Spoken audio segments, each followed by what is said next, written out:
بسم اللہ الرحمن الرحیم۔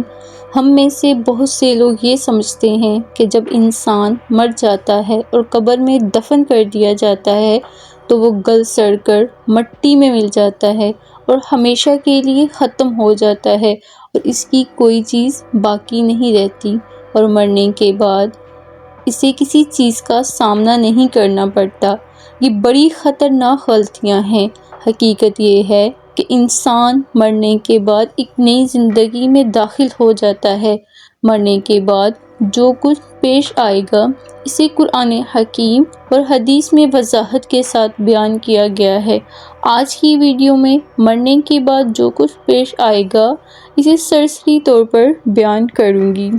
حضرت ابو سعید رضی اللہ تعالیٰ عنہ سے روایت ہے کہ سرور کائنات صلی اللہ علیہ وآلہ وسلم نے فرمایا، لوگوں، لذتوں کو ختم کرنے والی موت کو کثرت سے یاد کیا کرو۔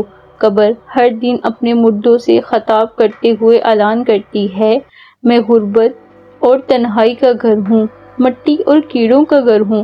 جب مومن کو دفن کیا جاتا ہے تو قبر اسے مرحبا کہتے ہوئے خوشخبری سناتی ہے کہ میری پشت پر چلنے والوں میں تو بڑا محبوب تھا، آج میں تیری ہوگی اور تو میری طرف آ گیا، تو اب میرے احسان کو دیکھ لے گا۔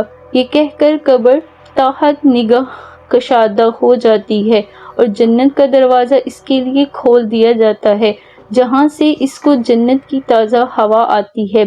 حضرت ابو ہریرہ رضی اللہ تعالیٰ عنہ کا بیان ہے کہ رسول اللہ صلی اللہ علیہ وآلہ وسلم ایک جنازے میں شریک ہوئے، پھر فرمایا، میں بھی آپ صلی اللہ علیہ وآلہ وسلم کے ہمراہ تھا۔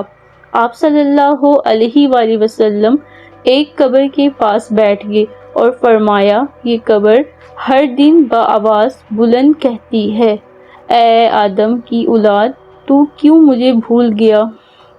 کیا تجھے یہ معلوم نہیں کہ میں تنہائی کا گھر، غربت کا گھر، وحشت کا گھر، کیڑوں مکوڑوں کا گھر ہوں؟ میں بہت تنگ گھر ہوں، مگر اللہ جس کے لیے کشادگی کا حکم فرمائے گا اس کے لیے کشادہ ہو جاؤں گی۔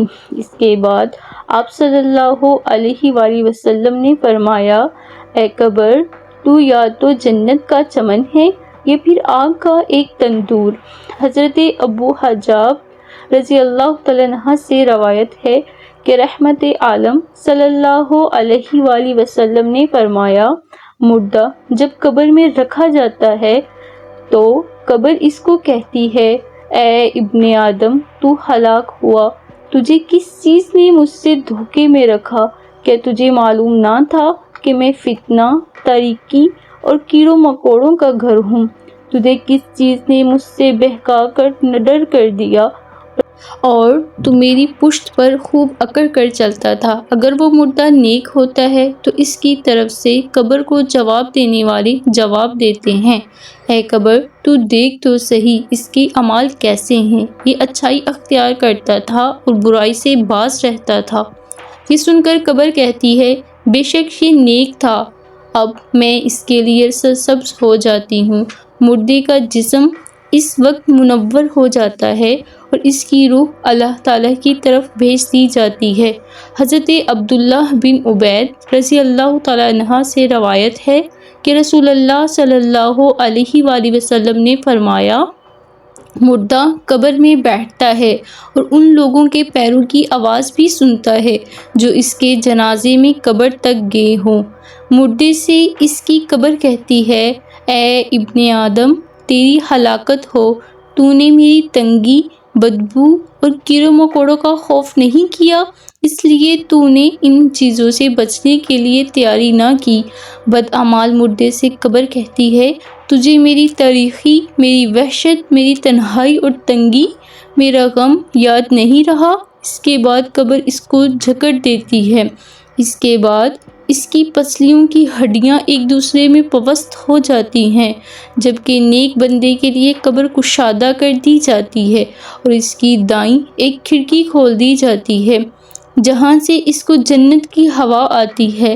اللہ پاک ہم سب کو قبر کے عذاب سے بچائے اور ہم سب کو نیک اعمال کرنے کی توفیق عطا فرمائے، آمین یا رب العالمین۔